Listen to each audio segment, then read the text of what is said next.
আজকের জুমার খুতবার বিষয় মুনাফিকের বৈশিষ্ট্য। আজকের জুমার খুতবার বিষয় মুনাফিকের বৈশিষ্ট্য।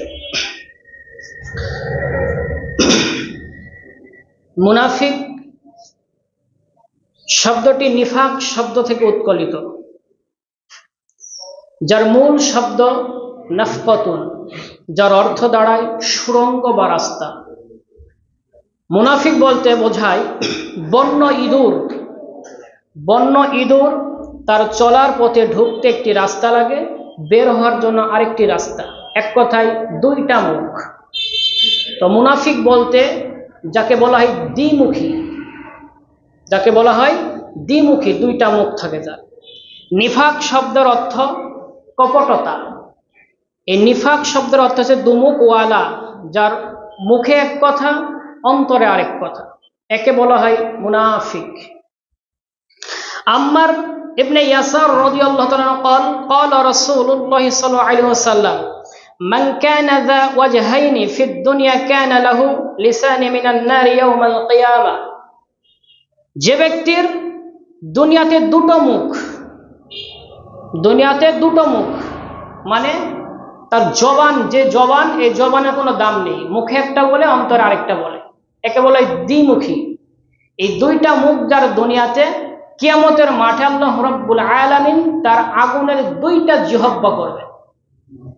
2 নং সূরা সূরাতুল বাকারার 8 নম্বর আয়াত আল্লাহ রাব্বুল আলামিন বলেন, ওয়া মিনান নাসি মান ইয়াকুলু আমান্না বিল্লাহি ওয়া বিল ইয়াউমিল আখির ওয়া মা হুম বিমুমিনিন। আল্লাহ রাব্বুল আলামিন বলেন, ওয়া মিনান নাস, কিছু মানুষ রয়েছে তারা বলবে যে আমরা আল্লাহর প্রতি ঈমান এনেছি, আমরা আখিরাতকে বিশ্বাস করি।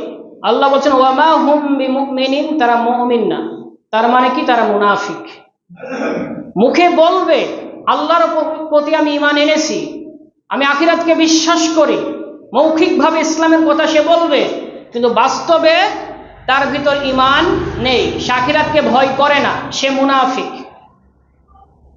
সে সালাত আদায় করবে কিন্তু ভিতরে ভিতরে সে সুদ খাবে। সে সালাত আদায় করবে, ভিতরে ভিতরে সে ঘুষ খাবে। সে সালাত আদায় করবে, সে বিড়ি, জুদ্দা, গোল, হারাম যত কিছু আছে তার ভিতর পাওয়া যাবে। এই যে দ্বিমুখী।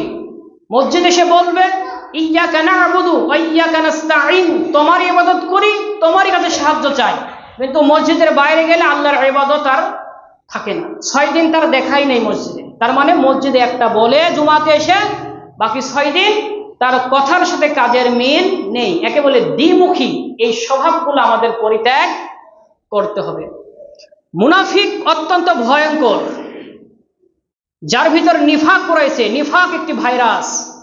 করোনা ভাইরাস থেকে মানুষ বেঁচে থাকার জন্য অনেক চেষ্টা করেছে, মাস্ক, সাবান, কত কি ব্যবহার করেছে শুধু দুনিয়াতে বাঁচার জন্য। কিন্তু নিফাক এমন একটা ভাইরাস যা এটা মানুষকে জাহান্নামে নিয়ে যায়। আপনি কি একবার এই নিফাক থেকে বাঁচার জন্য চেষ্টা করেছেন? কিন্তু এই নিফাকটাই, মুনাফিক আপনাকে জাহান্নামে নিয়ে যাবে। আপনি একটা জিনিস খেয়াল করবেন যে মুনাফিক কোনো হিন্দুর ঘরে, কোনো বৌদ্ধের ঘরে, কোনো খ্রিস্টানের ঘরে পাবেন না, মুনাফিক পাবেন মুসলমানের ঘরে। আপনি যদি আমাকে প্রশ্ন করেন যে হুজুর আমি হিন্দু দেখব, তা আমি আপনাকে বলবো আপনি ভারত চলে যান, অনেক হিন্দু দেখতে পাবেন। আপনি যদি আমাকে প্রশ্ন করেন হুজুর খ্রিস্টান দেখবো, কোথায় যাবো, তা আমি বলবো আমেরিকা বা অন্যান্য দেশে যান, পাবেন। আমাকে যদি প্রশ্ন করেন হুজুর আমি বৌদ্ধ দেখবো, তা আমি আপনাকে বলবো মায়ানমার যান অথবা চীনে যান, অনেক বৌদ্ধ পাবেন। এখন আমাকে যদি প্রশ্ন করেন যে মুনাফিক দেখবো, কোন দেশে যাবেন বলেন তো? আমি কিন্তু বলি নাই বাংলাদেশ, আপনারাই বলেছেন। আমি বাংলাদেশকে অপমান করছি না, আমি এটা বলি যে মুমিন যেখানে মুনাফিক থাকবে সেখানে, ঠিক কিনা?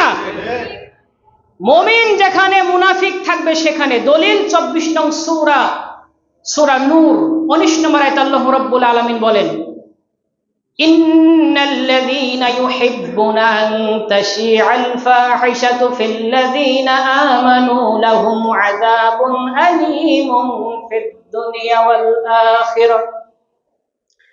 ইন্নাল্লাযীনা, নিশ্চয়ই যারা, ইউহিব্বুনা, পছন্দ করে, আন তাশিআল ফাহিশাতু ফিল্লাযীনা আমানু, মুমিনদের মধ্যে অশ্লীলতা ছড়িয়ে পড়ুক, এই মুনাফিক যাদের ভিতর নিফাক রয়েছে, তারা চায় মুমিনদের মধ্যে অশ্লীলতা বিস্তার হোক, সুদ বিস্তার হোক, ঘুষ বিস্তার হোক, জর্দা, বিড়ি, সিগারেট এগুলো বিস্তার হোক, টিভি, সিনেমা, নাটক, বেপরদা এগুলো বিস্তার হোক। মুনাফিক এটা চাই মুমিনের ঈমানকে ধ্বংস করার জন্য। কথা বুঝতে পেরেছেন? মুমিন যেখানে, মুনাফিক থাকবে সেখানে।